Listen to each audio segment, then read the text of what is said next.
Van, it's nice to see you. I've been following your work on The Ringer, and I remember you from TMZ, although I don't know that I can cite much of your work from TMZ. I also don't know. I've heard you quoted talking about some of the shames involved with whatever it is that must be done at TMZ to get ahead, but I didn't want to talk to you about that now. I wanted to talk to you about Fat, Crazy, and Tired, Tales from the Trenches of Transformation. It's a book you've written. I don't know why you've written it, and I don't know what was the transformation you were looking for. So at one point, like I've gained some weight now since the pandemic. I think we all went through, forgiving ourselves for not being able to stay committed to a gym routine when there are no gyms and there's no society. But before, I was about 370 pounds, and I got down to, and the whole time I was at TMZ, around 225 pounds, right? So lost a lot of weight. And the book is really about sort of an indictment of a lot of the different things that got me up to that size and how culture played a part in it. And how when I sat back and looked at it, there was a predisposition for me to live an unhealthy lifestyle, dealing with some of the mental trauma that I had growing up. Like, I'm from Baton Rouge, Louisiana, so that's a part of it. And just everything that I learned about it. It was almost like one of those weird, sappy self-help books at first, but so much life changed during writing it. I lost my father, you know what I mean? I moved away from TMZ, or my movie we did, won an Academy Award. So much stuff happened that the book actually became about like that transformation. Like me having lost my dad, me getting away from that workplace, and just how I'm coping and how other people that might have similar feelings, how they can cope too. So you started I'm going to write a self-help book about my journey superficially, and I'm going to tackle some stuff, but I'm not prepared for life dealing me some changes here that are also transformational, that can be scary, but most growth is. Yeah. And then as things would come in, the book just changed. And it ended up becoming sort of a blueprint of how to deal with the curveballs that life throws at you. You mentioned Baton Rouge, though. Are you talking about what are you talking about there specifically when you just throw the blanket of growing up in Baton Rouge? Right. So I'm from South Baton Rouge. Two places in South Baton Rouge, one called Gardeer, the other called the Bottom. So this is like obviously a place called the Bottom. It's the Buttermilk Bottom. It's a part of Baton Rouge. It's a tough part to grow up in. You know what I mean? Like, and when you grow up there are certain things that you accept as normal that play a part in how you view your own health, right? People die, people go to jail. People die, people go to jail. You get used to a little bit of death. You get used to a little bit of mass incarceration. You get used to a little bit of coping with these things that really are dysfunctional, but they seem like everyday life. Well, they're your normal. You don't know any different. You don't know. I didn't know that my family didn't have money. Right. Yeah. Like when I was at TMZ, like I would be talking to people and they'd be like, like the one convict we have in the family. And I'd be like, the one? Like, you tell me y'all only got, in your whole family, there's only one person that been to jail? Like, we're batting 1,000 with all the uncles. Well, I don't think diverse is what I think of when I think of TMZ. I don't know what your coming up in TMZ was exactly. I guess we'll talk about that. I'd rather talk about your Academy Award and how it is that all of that happened, because you had a unique perspective, right, and just not the opportunity. The opportunity hadn't presented itself to put it in front of people, correct? In terms of what? Just the story that you were telling, all of it, what it is that you were trying to accomplish with what it is you were making. Yeah, I mean, for us, like what we were talking about with that, we're in a position, the pandemic had come, it's me, Nick May, Trayvon Free. We're right on the backside of the George Floyd protest. We're in the middle of it. And we're like, how can we define how we're feeling through art? You know what I mean? Like, how can we define that? How can we basically put a piece of art out there that displays to America how it feels to look at this stuff every single day? It's like Groundhog's Day. So we come together, we do it, and Trayvon goes, okay, so after the pandemic is over, this will be the first project that we do in our new company. I was like, nah, we got to do it now. And it seemed like something now that was impossible, but we had nothing else to do, and we had Lawrence Bender, we had Sean Puffy Combs, we had all of these people who believed in us. We put it together, we used our own money, made the movie. Movie wins an Academy Award. Well, what is the story, though? Take me through Two Distant Strangers for the people who do not know. Take me through how all of that happened, because self-financing a movie that wins an Academy, that's not a normal thing. Yeah, so what happened was we decided we were going to do the movie, and then Trayvon Free, amazing writer, writes this great script. And then we take the script around to people. We go, hey, you want to read this? Like, boom, everybody goes, it's amazing. Okay, cool, it's amazing, great. Give me $200,000. And then they're like, hey, we don't know how the economy's going to be. You know what I mean? Like, we don't know how the economy is going to be. I've learned starting a business during a pandemic is hard. Yes, it's nuts, yes, right? I had underestimated the what pandemic does to business. Yes. Right, and these were people that were like, there even some people that when I left TMZ were like, oh, come on, we'll let you do whatever you want. I'm like, okay, this is what I want to do. Fund it. They're like, nah, I can't really do it. You're not really asking for that much, though. By Hollywood standards, that's not a lot of money. It's not a giant ask for a project someone believes in. But see, the thing is, the reality of the situation is that you ask for that much money, but it's a short film, so they're not going to get the money back. Like, you're asking for money for a pure piece of art. You know what I mean? There's almost no commerce in it for them. So they don't think they're going to get the money back. So at a certain point, me and Trayvon look at each other, and I go, well, I mean, I got $100,000. I can, and he goes, all right, let's do it. So we put the first money in, and then other money starts coming in. It didn't end up costing $200,000. It ended up costing way more than that. But to get us going, we had to go ahead and do that. And then we did legwork. I had a great relationship with Puff. Went out to Puff. Lawrence Bender is a great friend of ours. He helped us with the creative and the production. And then Trayvon started going around to people. Kevin Durant got involved. Mike Conley got involved. All of these guys were involved and gave us money to help us finish.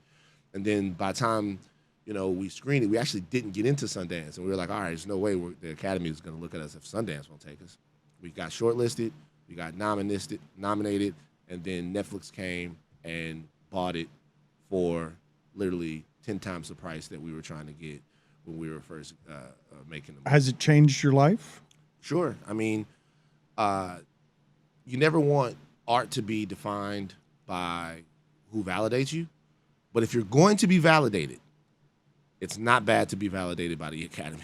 Uh-huh. if you're going to play the validating game, then that's not bad. But it's been something that obviously has opened doors, and it lets people know. Because more than anything is this. It's like, it's obviously, you guys know this. You guys create every single day. You can tell people what you want to do and have it perfectly, like, mapped out in your head. But if you actually just go do it and show people that you can deliver, it's just a much better resume builder than anything else. And you have taken that into what kind of opportunities? Like, does the world open up for you? Because you have to fight like that at the beginning, but once you get that one validation, people are going to extend to you a little more trust, I would assume, on whatever's next. Yeah, I mean, what we do now is just line up projects and try to get things done. Obviously, it's been Trayvon, our partner, 6 Feet Over Productions is the name of the production company.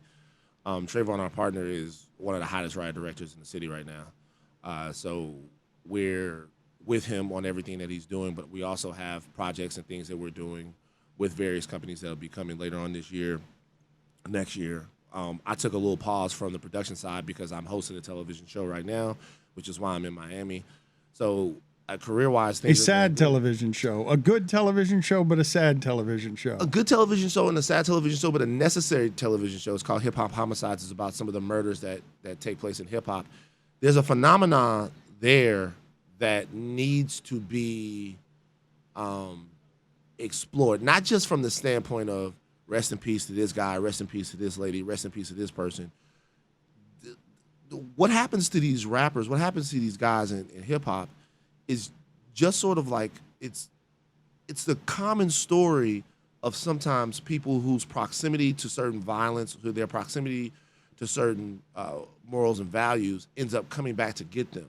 You know what I mean? And it happens all the time. It's just a lot of the times when it happens in these other cases, it's like a tree falling in the woods when nobody's around, nobody cares. But you care when it's your favorite rapper and he's in a situation where he's shot, or when it's your favorite rapper and he's mixed up in some gang violence and ends up taking his life, or when it's your favorite rapper and they're with the wrong person at the wrong time and they get killed. Is that a 50 Cent production? Yeah, that's G Unit Films and Mona Me. So that's 50 Cent and Mona Scott Young. Why are they doing it? 50 Cent is doing it because for 50, I think he had a very close relationship to a couple of rappers that this has happened to. And Could have happened to him any number of times. almost did, right? He really would have been one of these guys, shot 9 times. And I think that being a dude who, and me and 50 have talked about this a lot, being a guy whose goal it was to get money and then get out of the street, he's like, the goal is to get the money and move out of the block. He is a stone cold businessman. He really doesn't understand some of the guys that come up and still want to be in the middle of it. Like, he's trying to understand what's going on too. He doesn't understand the idea of a guy wanting whatever street credibility buys you in the currency of this climate. He doesn't understand. I mean, he understands obviously how much money and adulation can be attached to street credibility. He doesn't understand wanting to still be in the street. Why would you want to be shot at 9 times again? Like, why would you want? Why? It's so much better to just partner with Vitamin Water. I heard you guys talking about yachts. I look out in Miami, beautiful place, yachts everywhere. If you could be on a yacht, why would you want to be anywhere else? You know what I mean? And I think he really wants to. But understand. are you exploring that? Because that's a fascinating undercurrent throughout all of hip hop, right? Mm-hmm. That Rick Ross is a former correctional officer. That you have to be that shot 9 times ain't bad for business if you survive it. So this is my goal in my post TMZ career. My goal is to always. We're obsessed with the headline. We're a headline culture now. And the place that I worked helped to define that. We're a headline culture. Nobody cares about the body of anything. What you want to do is you want to inject conflict and you want to inject sensationalism into the headline and then get the click. And once the click happens, you don't care anymore. My goal now is to move past the click and to be a little bit more nutritious. And with this show, you start off with a premise that is very sensational, something that everybody cares about.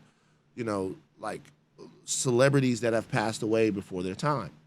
But there are common threads in all of these things that need to be discussed on a societal level. There are reasons why King Von and FBG Duck passed away. There's a gang war going on in Chicago. I'm not making the Chicago the mascot for it because what we also talk to people like Chicago King David, Inglewood Barbie, Pastor Corey Brooks that are working on this problem. But there's a gang war going on in Chicago that is generations old, right? And that is akin to something that you would see in Iraq or something like that. It's like they are tooling up on each side, armed, walking around looking for each other at all times. And it happens to your favorite rapper, FBG Duck, shot 24 times on the Gold Coast of Chicago. Guys left their place, knew where he was, spent the block.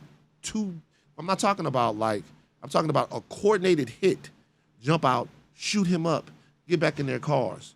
And the hip hop is a part of it. The neighborhood is a part of it. Everything is creating this like gumbo of death. And you see this going on everywhere. And it's something that we should be discussing.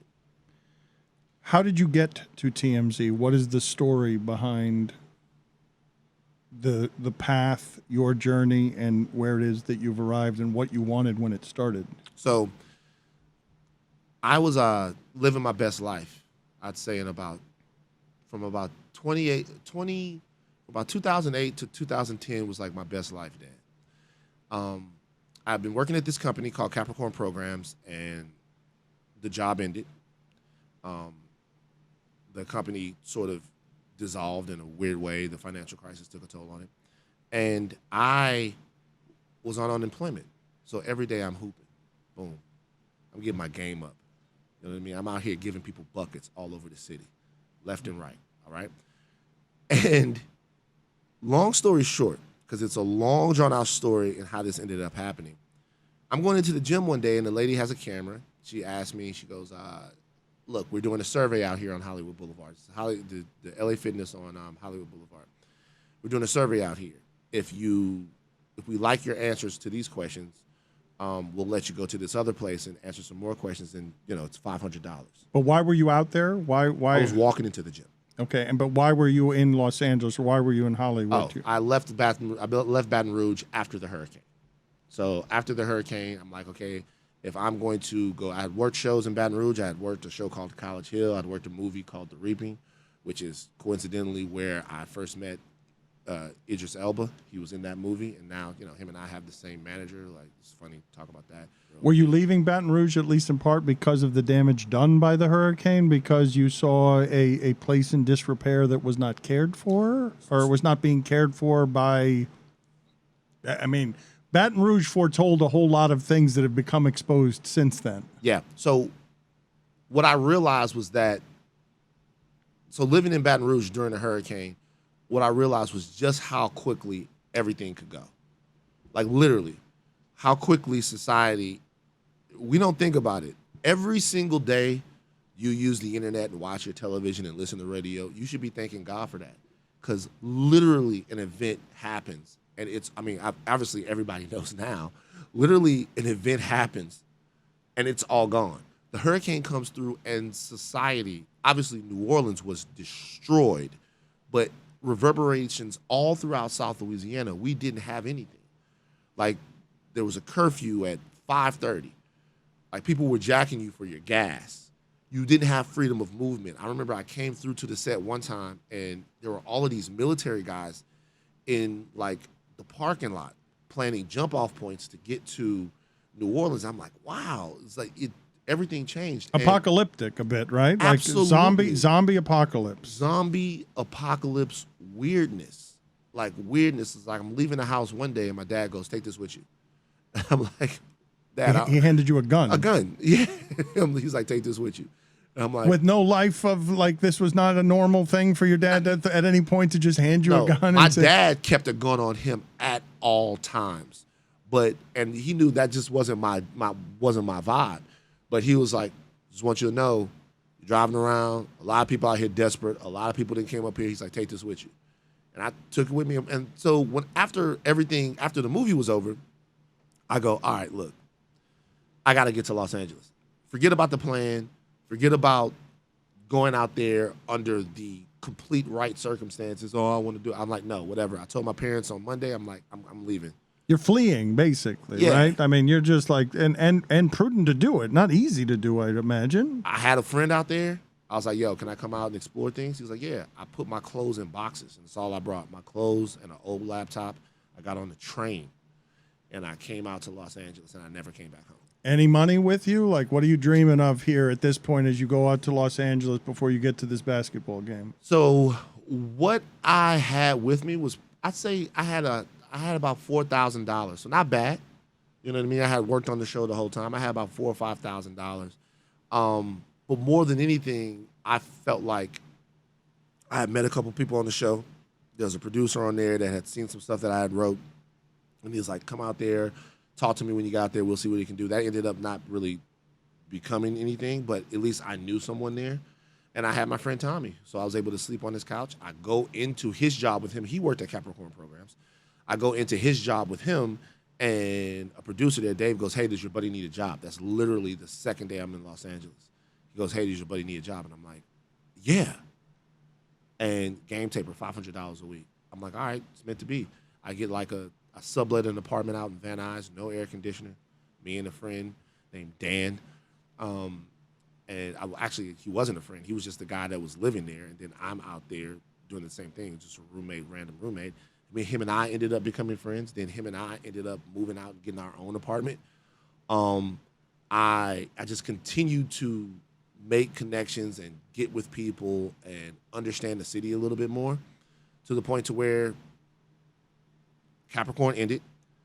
I had nothing else. I had lost the weight by this point. I was playing basketball every day. And that's how I get to the point to where I unwittingly participate in a commercial. So I'm going into the thing. The lady tells me, hey, come do the survey, $500. All the money in the Are world. you the popular heavy baller at this point? Are you going out there and dominating people at 300 pounds where you're like you're one of the big guys who's running the court and surprising people with big man game? That was the old man. At this point, I'm about 225 and I can score from anywhere. All right, now you're wrecking people. I can do my thing. All right. You know what I mean? I'm in my prime. And you're confident when they put you in front of the camera now, whatever it is that you're doing in front of the camera. Whatever it is. That's got to be your most confident place at this point in your life is leaving a basketball court. Sure, Yes? sure. And I like to mess around and have a good time. So I'm in there, whatever. I end up going there and doing this survey. They're like, hey, use this deodorant, you brush your teeth with this, do all of this, blah, blah, blah, blah. And then afterwards, we'll get your opinions on all of these things. They're like, use this razor at the end. So while I'm using the razor, somebody jumps out and they go, hey, are you ready for the Gillette Fusion Pro Glide Challenge? And I'm like, what? The whole time it's a commercial. All of it was to butter me up to get me to drop my guard, and then they're doing one of those razor commercials. Like, hey, how do you like your razor? Ha, ha, ha, whatever. And I'm going back and forth with the guy, having a good time, whatever. I leave, and when I get backstage, everybody's like, oh, man, like, you did so well, blah, blah, blah. I signed this paper. It's actually not $500. It's, on a Saturday, it's $2,000 I make for the commercial. Then I get a holding fee and all of that. I'm a nice, honest Southern boy. So when I get back to my unemployment, it says, did you make any money this week? And I said, yes. This is what I made. And the unemployment people were like, cool. We're going to readjust your... You decided to be honest about this. What an idiot, right? You got to pay taxes on it and everything else, and Right. you decided to play by the system, and you've declared to unemployment that you weren't this day technically unemployed. Right. And so they go, cool. So you worked a job.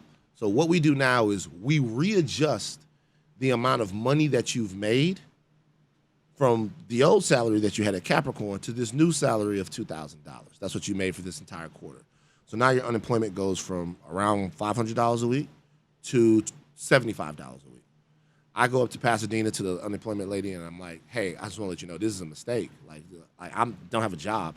I worked one commercial on accident. I'm not in the union. I'm not a commercial actor, any of this stuff like that. And I remember she says, it literally goes into the computer. And she said, the computer has no emotions. She's like, there's nothing we can do.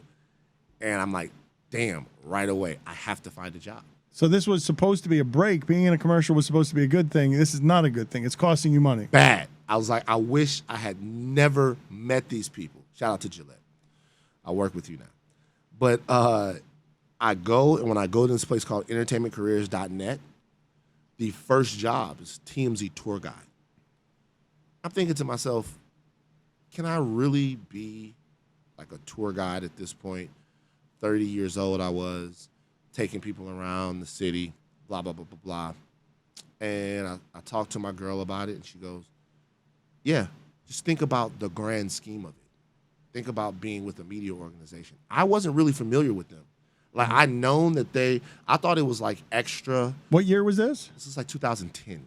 So they're established. Oh, absolutely. They're a big deal now, and they're an industry changer, and you are arriving with not a lot of news judgment or thoughts of any of this stuff. You're just looking for a job, and tour guide will start. Yeah, like I knew that they were like the bad boys of it, but I would come home, you know, she would watch that show, she would watch Extra, she would watch E! News, and the thing that I would remark or just marvel at is like, yo, these are all of these different shows, and they just covered all the same stuff.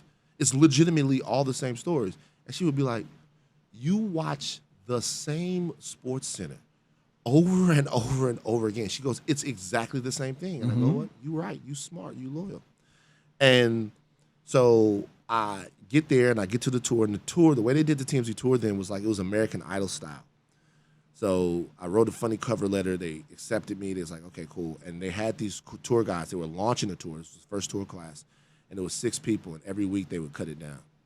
Every week they like call people. I'd be, hey, can I talk to you real quick? And then somebody would be gone. And it ended up being 3 guys at the end of it. It was me, Keith, and Alex. And we started the TMZ tour. That was in April, or that was I'd say like April, May of 2011 that I started there, started with the tour. By June, July of 2011, I was on TV every day. A couple of months later. Yeah. Because you were a big personality as a tour guide, because Right. you did good television, you were confident, and your girl's advice is good advice. Just get near the media thing, and maybe you'll get caught up in the current of it. He came to take my tour. Harvey Levin did. And when he came to take my tour, he saw one specific joke that I did that I wrote specifically for the tour, and he was like, I want to have you on the show. So I woke up 6 o'clock in the morning, went down there, and it took me about, I'd say, 3 months to understand that there was a culture problem there. Why did it take that long? Because at first I wasn't there very much. Like, I was on the tour. So I was on the tour, and I wasn't in the office. So, like, getting in the office, being around everything, I was like, oh, huh. And then I talked to people. Culture problem how? This is the way I understood that there was a culture problem, just from one aspect. And I'll be selfish. There was a video, and they were showing different rap stars on the video, and there was like they were showing Wiz Khalifa was on the screen, and Wiz Khalifa was on the screen, and somebody had Chiron'd it Little Bow Wow, and I'm like, this is feeding. This is about to go on television. I'm like, how does that get through? Like, at the place where those are two very different people. One guy is 6'5", notoriously tall. They look nothing alike. And I'm like, how does that get through? Like, how does that happen? And I'm actually curious about it. I'm not mad.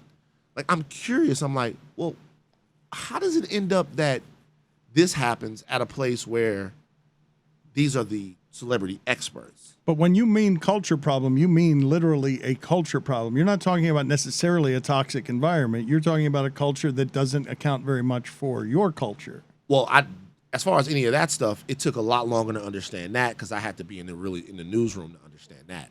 But like, toxicity doesn't really affect me in the same way it affects other people because my personality is very strong, so you can't bully me. So because you can't bully me, like, when I say enough, it's enough. But I wasn't like really cognizant of how the workplace was affecting other people until I had 2, 3, 4, and these aren't any groundbreaking assertions that I make. I had 2, 3, 4 like coworkers come to me like crying, like, I can't handle this anymore. Which parts of it were not handleable?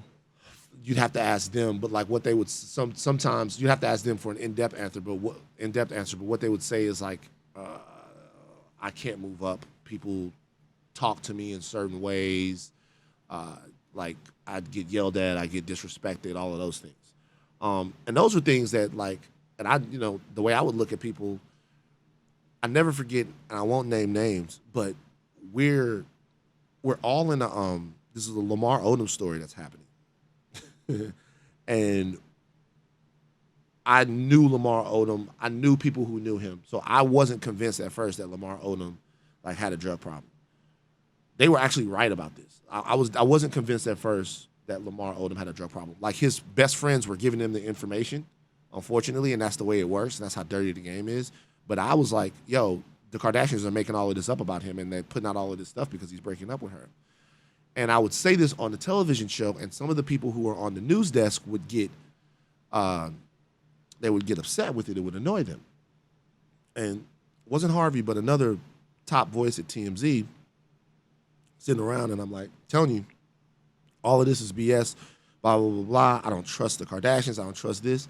And somebody says in front of a room full of people, they go, whatever, shut the fuck up. Oh, excuse me, I'm sorry. Oh, I can't curse? It's like, whatever, shut the fuck up, Van. And right away, it doesn't matter where that's coming from for me. Right away, I'm like, what?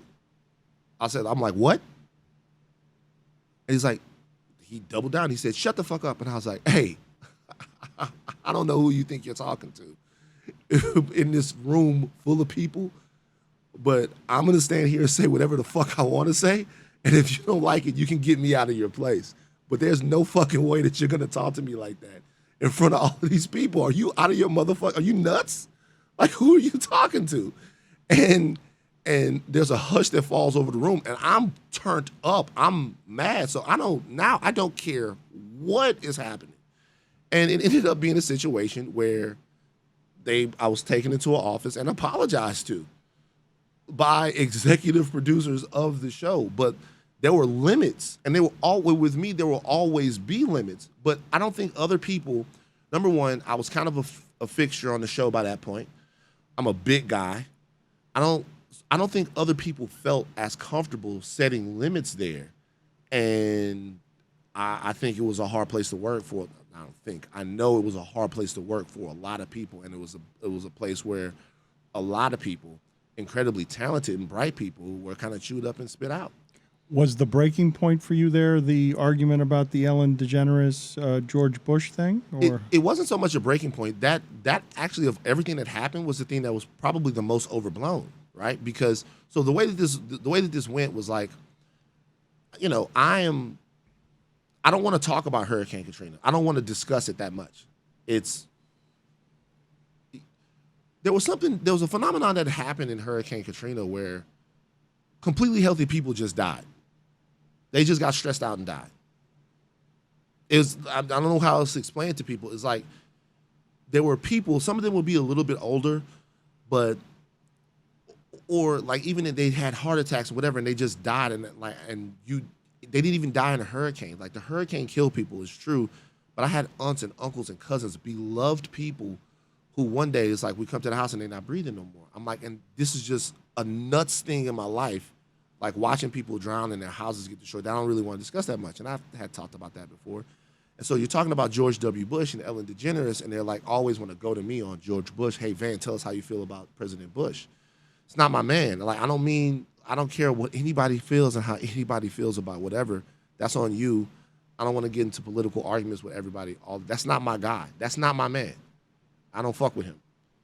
Like, we needed help, and we needed people to be serious. And maybe people didn't take it seriously. Maybe people didn't know how bad things were down there.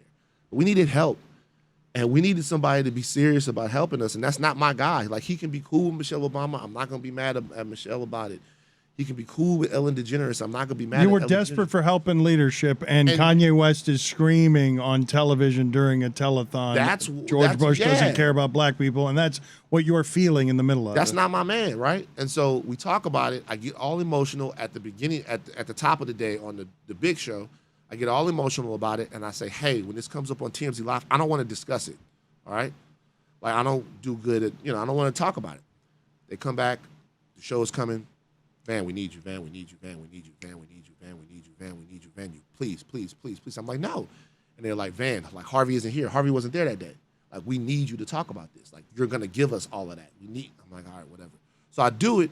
Mike Babcock, who is a friend and remains a friend, and me and Mike have never agreed on politics, but that was still my man. We were like the Riggs and Murtaugh of TMZ Sports. Like, that was my guy and still is my guy, like, right now. He's hosting the show with Charles, and we get into the whole situation, and the back and forth on the show, number one, my emotions were already high, and I also felt like he was trying to, I don't know, play me or something like that. I felt a little belittled, okay? So what I did was I waited. I didn't even get into it on the show. I thought the better way to do this is to address it with Mike between the segments. So I walked over to him, and the reason why my hands were on his shoulder is because I was whispering in his ear. I was like, hey, bro, I didn't really appreciate that. Blah, blah, blah, blah, blah, whatever. And then I turn around to leave, and he stands up. When he stands up, I go back and forth. I'm like, yo, I said what I said, blah, blah, blah, whatever. Charles goes, okay, Van, this is too much. Go home. All right? So I left. I get a call later on that night, and it's like, hey, what happened? I'm like, me and Mike just had an argument, no big deal. And they go, well, did you put your hands on him? I'm like, yeah, it's Mike, it's my man. I just put my hands on his shoulders. They're like, wow, we got to talk about this. And I'm like, oh. So I'm like, oh. This is escalated. I'm like, oh, fuck. I was just talking to my friend about something. Yeah. We were just talking directly. And the way that this goes for me is, I think this is the mistake that I made. Like, I laughed. I was like, oh, wait a minute, you mean, no.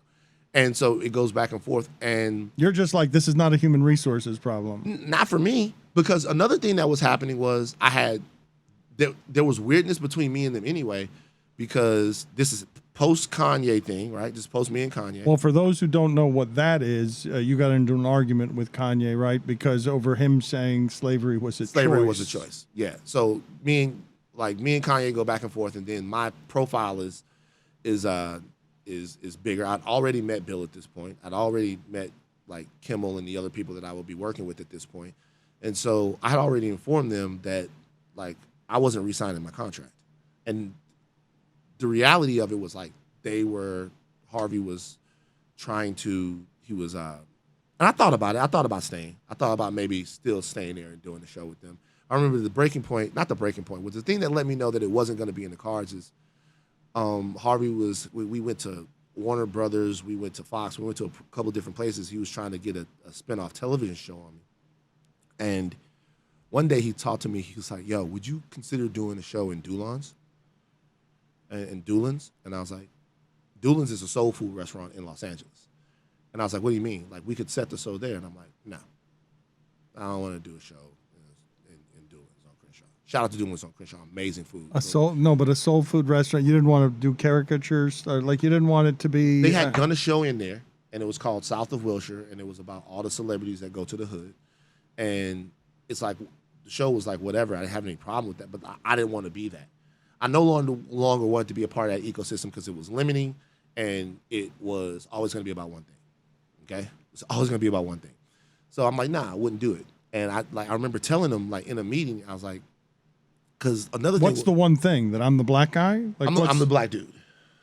That's all it was going to be. Well, number one, I had no problem. I had no problem doing that because I started to realize that was needed. Like there was a thing at TMZ where there was a poll on the site.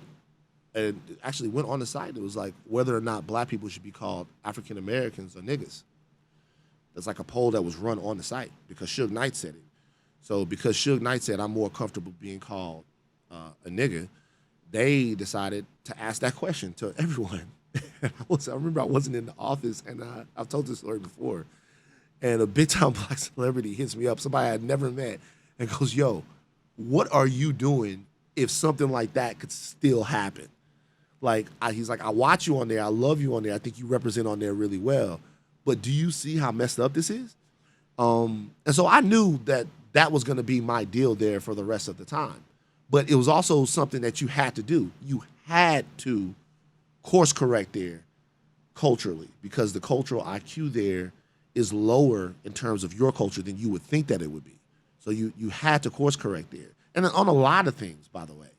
Because, the guy, the guy's older, so the culture's changing all the time. Well, and it's not just that the guy's older; it's the whole transactional nature of how it is they pioneered to change some of journalism is truly dirty. Like there is some truly dirty stuff. I don't know what you have remorse for there because you gotta hustle and you gotta get you gotta get in where you can get in. But I don't need to tell you that TMZ does dirty stuff, and I don't know whether you have any remorse being affiliated with the brand. No, I don't think I have any remorse. I think, well, this is what I have. I'll tell you like this. So I don't think I have remorse, and the reason why is this. So after all of this stuff happens,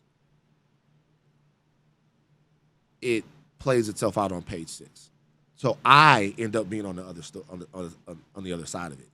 Like me and Mike go through our thing, and because I only really had 3 weeks left of work there anyway, I was like, oh, okay, cool, no problem. This is a big deal. I'm not coming on there and saying I'm sorry to anyone. I don't think this is bad for business here. Like this is not a bad way to go out. As somebody who spent months trying to figure out an exit ramp on a job, I can tell you that that's not a bad place to get out where your future is secure and you can just go out on some sort of principle. Right. So I'm like, nah, it's cool. It's whatever. But what happened was my coworkers threw me a going away party because I never stepped foot back in the office after that day. My coworkers threw the going away party. When my coworkers threw the going away party, after that, like the party was that Saturday.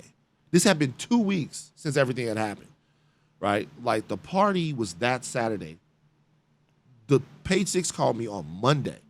She was like, hey, we're going to run this story. So apparently them getting together and doing that, it pissed somebody off. And so that Monday it came. And I think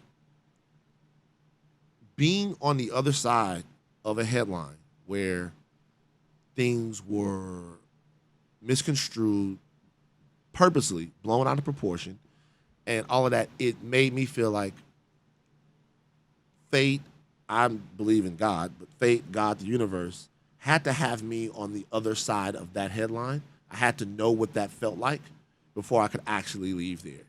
Because you do that to people. TMZ does that to people. Because we had done that to people. And there were a lot of people there. I have way more relationships from having worked there because there were way more people who knew that they could trust me to represent their side of an issue, or knew that they could trust me to make sure a story didn't even get to the website, than there were people who could ever say that I burned them. You know what I mean? Because I actually never burned anyone.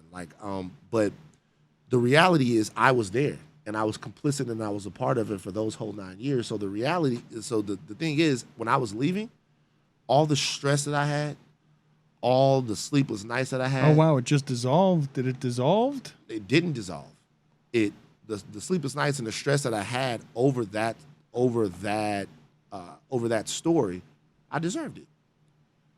It was part of the filtering out process and part of the moving on process.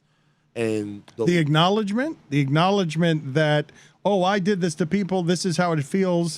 This is how this feels to have it done to you. Therefore, this represents closure. I can leave now because I've been doing this to others. Or it wasn't even acknowledgement. It was just like, all right, it's happened to you.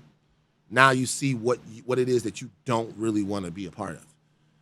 And that's not to diss. Look, to me, I think the real thing about it is I don't want to moralize with them, because I think that they're serving.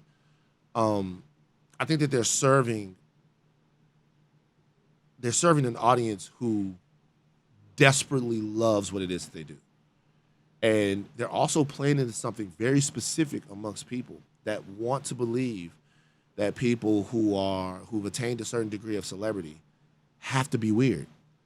Like, if you're somewhere and you're watching a reality show, if you're somewhere and you look at people that are living a lifestyle that maybe you would want to live, or a lifestyle that you didn't want to go out and you want to believe that those people are weird, are inherently kooky, are inherently off kilter and off their rocker, because there's like a bloodlust for celebrity dysfunction, and everybody else would dance around it, and they got right to it. Everybody else would be like, hey, this is blah, blah, blah. And they were like, no. This is what you want. See what you think about these people? You're right. It's not that they're talented. It's that they're corrupt and weird and off kilter and all of this, and we'll show it to you. And people like to see that.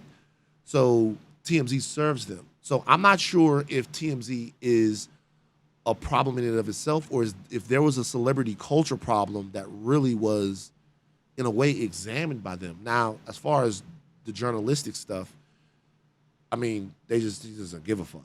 He'll pay for your video, he'll pay for your story, he'll do all of that stuff. But there are things that they won't do. What was happening with the sleeplessness? Forgive me, I don't mean to interrupt you, but when you say that you were dealing with this, the moral conundrum was the sleeplessness? Well, there was a moral. So there were two things that led to me having weird feelings, and everybody knew this. Number one, being the only black voice in a room where you're continuously pushed to be the black voice in the room is soul destroying. Like, blackness is a gift. Our experience and our culture is a gift. It's something to be proud to be a part of. It's not something that you should access with a shield and with a defense. And that's why sometimes the PTSD that you get from being in a situation where you feel marginalized or not included or whatever, that's why we're quick to trigger sometimes. That's why we're hypersensitive sometimes, because we have this beautiful thing and we're trying to defend it to people who obviously don't think it's so beautiful. So, one time there was a situation where Whitney Houston passed, and they were describing her funeral, and it was like, it's called a homegoing, and it's where people is traditionally more expressive and all of that stuff like that. I'm like, it's not fucking National Geographic. What the fuck? You act like you just landed on another planet. It's a it's a homegoing because she's going home to be with Jesus. It's not this big of a deal. It's not something that denotes an encyclopedic explanation to America. It's it feels weird. It's off. And to be honest with you, you don't do that with your culture. You don't get on there and explain the ins and outs of your culture and your cultural customs and traditions because you have them to America for mass consumption. Because it's not that big of a deal. Whitney Houston passed away. Her family laid her home. That's it. Like you making it seem like people about to be rolling in the aisles and fainting and doing backflips. And I know that's particularly how things are portrayed. Well, I want to go to a black church because it's so much more fun. But that shit is annoying. And being annoyed every single day, and Killer Mike. If you ever get Killer Mike on the show, if you've ever had, I've been wanting to have him on for a long time. Ever get Killer Mike on the show? Ask Killer Mike how many times I call Killer Mike and I'm like, yeah, I can't do this anymore. And Mike would be one of the people that would say, yo, you need to stay there. Like he would be like, you need to stay there. He does a good job of navigating some complicated labyrinths here. Depending on your viewpoint of things, Mike is Mike. And Mike, you know what I mean? Me and Mike don't agree on everything, but I know he really means what the fuck he says. And even in the times we don't agree, I know that like he means best for his community. He's a leader there. So, but yeah, I would call him up because he's wise, and I'd be like, "Yo, I can't do this." He's like, "Nah, you need to stay there." And everybody would say that. Charlamagne would be like, I remember one time over the Marion Barry situation, I was super mad that Marion Barry died, and it was like, okay, so Marion Barry passes away. There's crack mayor, Marion Barry passes away. Well, you know, that's the way they do it. Marion Barry had an issue in D.C. Everybody knows about it. But before that, do you know who Marion Barry was? Do you know what Marion Barry was in civil rights? Do you know what Marion Barry means to Washington, D.C.? Do you want to have that? As a pioneer and leader. As a pioneer and leader, yeah. And typically sometimes as black men, and I don't want to get into anybody else who passed away, but typically as black men, black people, that's a sensational thing. I'm not acting like Marion Barry, that people don't know that happened. That was a huge, big pop culture moment. But if you are, if you want to talk about Marion Barry in the barbershop, and they wouldn't do this in D.C., they love the man. If you want to talk about Marion Barry in the barbershop as the guy who was on crack, that's one thing. But if you're putting this out for everyone, I feel like you owe it to people to contextualize his life if he's dead. So I was getting ready. I'm like, yo, I don't know if I can do this. And I called Charlamagne. I'm on the phone with Charlamagne. Charlamagne was like, man, you can't quit your job because of Marion Barry, bro. Like, you just can't quit your job. He's like, you're right where you're supposed to be. And to their credit, they cleared it out on TMZ Live, and me and the organization were able to go back and forth about the way I feel like they covered that story. So I started to feel that it wasn't until Kanye that I felt like I was actually growing. I wasn't growing. I was stuck in a spin cycle of cultural damage control. Well, tell me about the Kanye thing. Tell me about why you think it resonated when you were just, I mean, Kanye, you weren't saying to things that people haven't been screaming at Kanye from afar for a while because of some of the loopiness in some of his choices with the things that he said over the last few years. It was just in the moment. So, you know, he says that, and I think people, I've talked about it before, but I think people don't understand exactly. People think that Kanye said slavery was a choice, and I said, no, it wasn't. I didn't. He said that, and I didn't say anything because that wasn't, I didn't know that he was coming in that day. They had made this interview with him. He was coming on TMZ Live, and I got told maybe 10 minutes before he walked in. And they said all the mics are going to be down. It's going to be Harvey, Charles, and Kanye talking. But Kanye decided to invite everybody else in the room to be a part of the conversation. Like, he would say something, and he would be talking to them, and he would turn around, he would scream at everybody, blah, blah, blah, blah, whatever. And there was a part where he says, he also says some other stuff too. He said, slavery, 400 years, that seemed like a choice to me. Okay, well, you know, we could talk about that as people who have brains, and that's obviously fucking stupid, right? You know what I mean? And that obviously demonstrates a vast ignorance when it comes to the history of slavery, to chattel slavery in America, to the slave trade itself, and to the generational bind that black people, his ancestors, mine and his ancestors were in. You know, you just don't understand the ins and outs of it to say that. You know what I mean? You don't understand the way that slaves did revolt, the ways that they showed their displeasure with their situation. There were all kinds. Marriage is a revolt if you're a slave. You're not supposed to be married.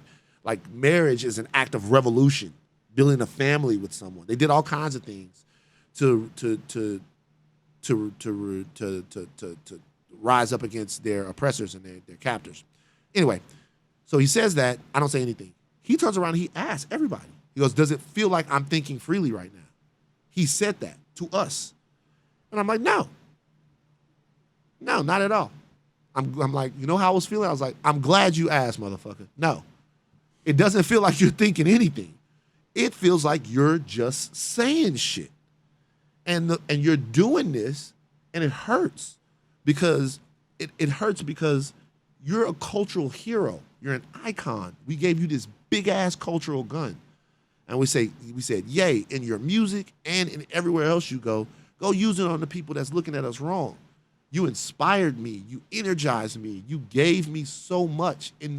You were out making songs about things that I felt like you couldn't make a hot rap song about. When they put the mic on you, you said George Bush doesn't care about black people. That's how we felt. By the way, it wasn't just black people. Do you know how many people in New Orleans, period? We was all some niggas at that point. Like, we're just the people in New Orleans, black, white, red, or green, that were like, yo, finally someone's being like, they not paying attention to what's happening with us down here, right? So when I said I'm disappointed, I'm hurt, I'm appalled by what you've become, I meant it. And he listened.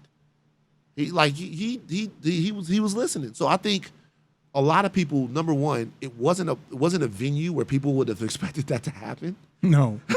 And then number two, it's a gentler. I don't think of TMZ as gentle, but there, yes, I wouldn't expect. I would expect celebrity kiss ass. Right. It wasn't a venue where people expected that to happen. And number two, I don't think people had, because you only get little bits on there. I don't think people had seen enough of me to understood that I like had that in me. But after that, like, life changed like right away, and just like that, right then, right there, yeah, like right there, like literally for just not being a yes man.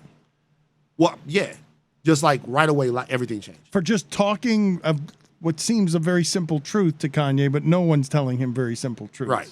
Like, not in front of people. It's just let the cameras roll, and he gets to bloviate and he gets to pontificate, and nobody actually is like that. No, don't represent me that way, please. Yeah, like right away, life changed. And I think after that, I started having a little bit more. I started to think a little bit more about the words and my proximity to things. You know, that was 2018. I only lasted a year after that. Yes, it's all right. You had to eat some. I mean, you got heroes telling you to eat some stuff on behalf of the value of the platform, right? Like ultimately that's what they were telling you. They weren't telling you to sell out, right? They were they're telling you you can't quit over a principle here. It's important that you have this place, that these places are hard to come by. Yeah, and as a black guy, like, you need representation, and that's the catch-22 sometimes of being in that position. Do you want to be like, where is it that we just need to punt? Is there a place where we just need to punt? Like, we don't need to be there. Like, we just punt. I think they were telling you, yes, just punt on crack, on defending the pioneer who we want to just make fun of because he's the crack rock guy, and he fell victim to sort of a stereotype people would hope that he would fall victim to, and that could allow them to ignore what he accomplished before then. To have it be a stripper and a crack pipe is just too rich and easy to have the legacy be anything more than that if you're not interested in what the legacy actually is. Yeah, and also there are two different cultural sets of values, right? You can do that and then still come back, and we look at it as a bad night.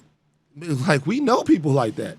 Like, that's not going to define you with us. Right. You know what I mean? Like, we know if you didn't done all of this, that's not going to define, like, hey, he had a bad night. We still love the man. DC loves him. And there's another more. But he represented. Yeah, he did a lot of stuff. And also, I want to be able to connect with my people from DC. I never want to be I used to say this all the time at this, like, I don't want to be anything more than a black man. I don't. Like, I don't need any greater accolade than that. Like, so what I mean by that is that, like, I don't need you to say, oh, Van's like, he's cool, he's different, he's not like the average. I've heard, I don't need anyone to be, I don't need to be separated or anything different than my people. So that means wherever I go, I need to be able to connect with the black people there.